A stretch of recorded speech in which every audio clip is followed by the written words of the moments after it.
And President Trump has arrived at the Capitol ahead of the State of the Union address. So that's the bit of breaking news update coming in. Remember, he is set to speak in minutes from now, 7:30 a.m. Indian Standard Time to be precise. So minutes from now, Donald Trump will be going ahead with the State of the Union address. He's already arrived at the Capitol is the latest bit of news coming in. Akanksha Swaroop continues to stay on with us. So many expectations, Akanksha, set on the State of the Union address. We've been discussing how this becomes crucial in the wake of the midterm elections slated to take place in November.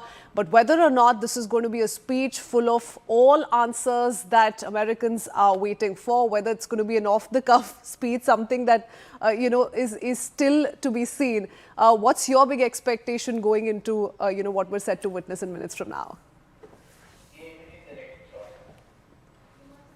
Prithvi, interestingly, every time there's a State of the Union address by Donald Trump, it always ends up making international headlines. I remember in the year 2020, House Speaker Nancy Pelosi actually tearing up a copy of that State of the Union address by Donald Trump's speech, in fact.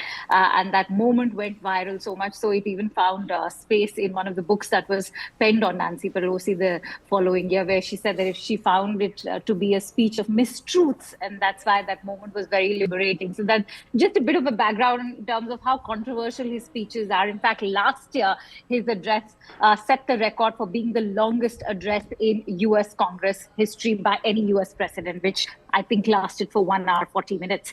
And this time around, we are all waiting with bated breath to see what exactly is he going to touch upon.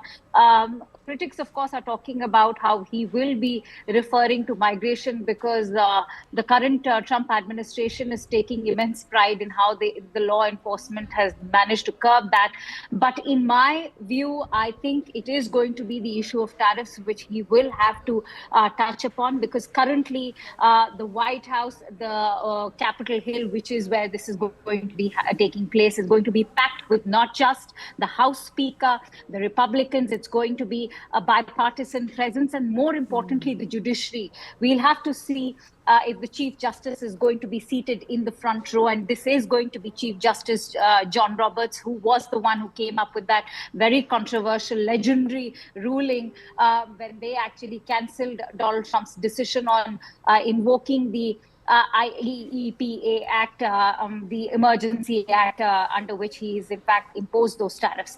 And so we'll have to see what message he sends out to the judiciary, because he's saying that nothing's going to stop him. At the same time, we talk when the Democrats have introduced a bill in the US Congress that is going to look towards removing that extension that Donald Trump is looking to find for these tariffs. So tariffs is bound to find space in his speech, given he's only trying to project that tariffs have benefited the American economy. But let's not forget, Prithvi, we are talking at a time when his popularity ratings are at an all-time low, even if one were to compare his ratings to his previous tenure.